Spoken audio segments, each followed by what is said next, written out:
Hey folks, Joey Kissimmee back here again with ThinkoPress.com and the product creation course. And in this video, I'm going to give you a walkthrough of how a one-off based product looks like when using a membership site, and also how a subscription based membership site looks like. And I'm also going to show you how to structure one of these membership sites. You have to know how to properly structure a membership site to make it real easy for the customer to not only make it easily accessible, but also easy for them to understand. Okay, because you can easily jam-pack a membership site with a whole bunch of stuff which will overwhelm the customer, leading to a whole bunch of complaints which will eventually lead to refunds, and you don't want that. All right, so let's go ahead and go on with the tutorial. I'm right here in the login page of a membership site, and this is just a sample membership site, okay? But it'll show you exactly how to structure one of these and how to go about it. All right, so let me just go ahead and log in real quick. Okay, so this is the dashboard of a membership site, and this is the first place that you want to send your customers to as soon as they log in to the membership site. Okay, now this goes the same for a one-off based product or a subscription based membership site. All right, the only difference here between the two of them is this little archives thing here. Okay, that is the only difference. The one-off based product does not have this, and then the subscription based membership site does. All right, but we'll cover that more in detail later on in this video. All right, now this is not the same when it comes to a service-based product, because a service-based product, they're basically paying you for a service or a software, right? So you basically want to take them right into the actual software or service that they're going to use. So this is totally different than this here. All right, now back to this, for the membership site, you basically want to have a dashboard. And this is just a place where you're basically going to welcome them and thank them for becoming a member. It's just like a welcoming message, and basically giving them an overview of what to expect with the entire membership site. Okay, you're gonna basically tell them what the whole membership site is about. All right, you're gonna give them like a back office tour and just give them like sort of like what I'm doing here, just show them exactly what to do, where they're going, where everything's at, where to get support. You always want to tell them here where to get support in case they have any questions or issues. Okay, and then you also want to give them a call to action. You want to tell them exactly what to do first, because with a membership site, there's usually a ton of stuff going on, and you know, with people being impatient as they are, they just want to consume everything in whatever order that they want. So you want to give them a clear call to action, what to do first. Okay, and then you want to tell them where the bonuses are. So if you mentioned a bonus or whatever, like in the sales page, you want to tell them where to get it at, because that's a lot of times that's what sold them on the initial product, the bonus, and they usually want to get their hands on that first, you know. So that's pretty much it on the dashboard. Okay, then right here on the dashboard, like right here on the left hand side, I have a list of all the things that they could get access to, right? Like the core training, you always want to have that right there. Whatever that you sold them, the product or whatever, you want to have the core training right there. You want to have the access to the bonuses that you offered them, the resources. Okay, the resources is very important because this gives them a list of all the things that you talked about throughout the core training or throughout the whole thing, right? Support, if they have any questions, you want to give them easy access to that. Archives, now this goes back to a subscription based membership site. So if you're doing, you know, weekly updates or whatever, this is where you want to have them at. And then obviously the login and log out tab. And then the same thing up here. So in case they're on actual, let's say they're in the core training, all right, they're not going to see all these other tabs, but you want them easily accessible here, up in the top. You always want that. That never changes.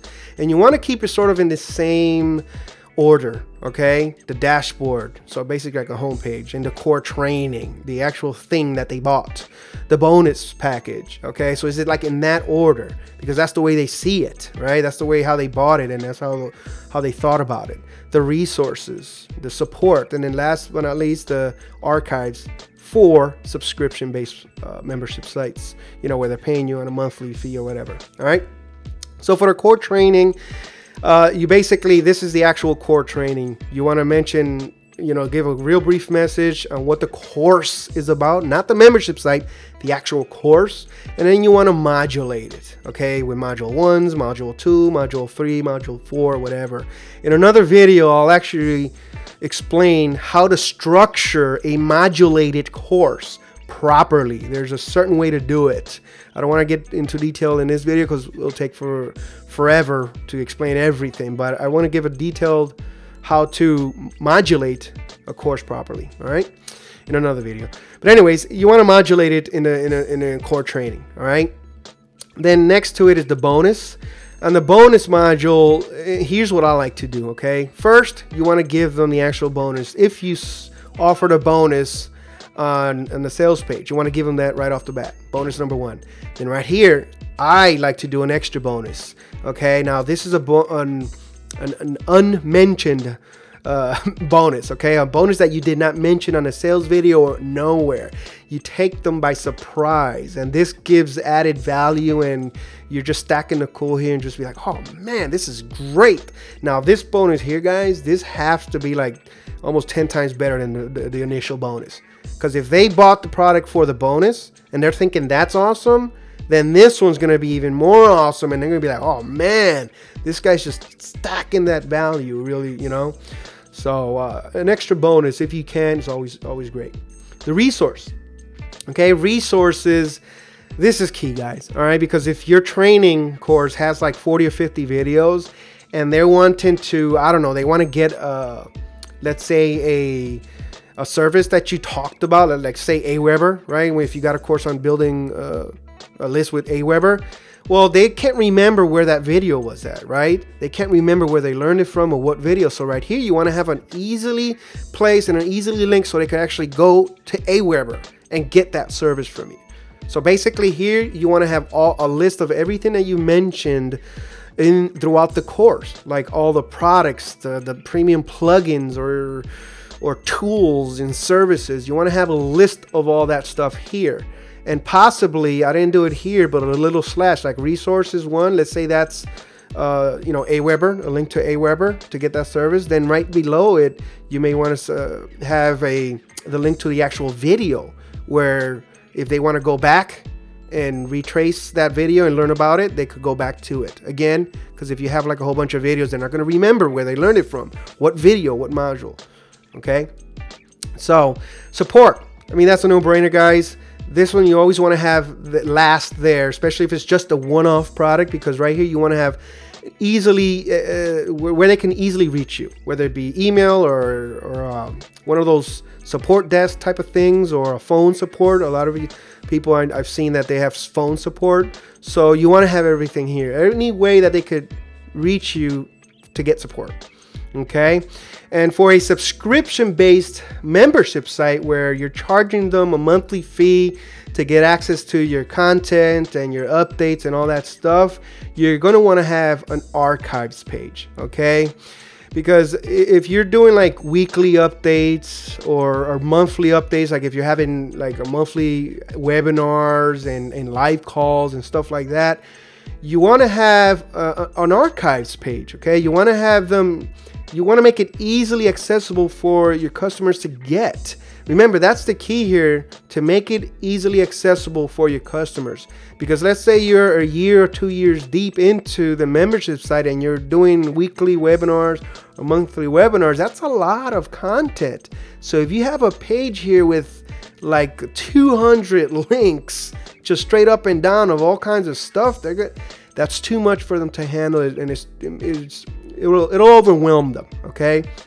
So you want to break it up into easy bite-sized chunks, all right? So let's say you're doing weekly webinars and weekly live calls, then you want to do it for, you want to break it down, put them under January, okay? When January is up and you're doing February's, we'll do the same thing for February. Put all February's updates and webinars under that tab, and so on and so on. So you want to make it really easily accessible for your customers to just go in there and get that content, all right? Especially if they go in like year 2 of your membership site and there's tons of webinars and all that stuff, you really want to break it down, okay? So that's pretty much it, guys, with this here. All right, with the one-off based product and the subscription based product, they're both structured exactly the same. Okay, and you always want to make it like this: dashboard, core training, bonus, resources, support, and archives if you're doing a subscription based and you're, you know, periodically updating them with stuff. All right.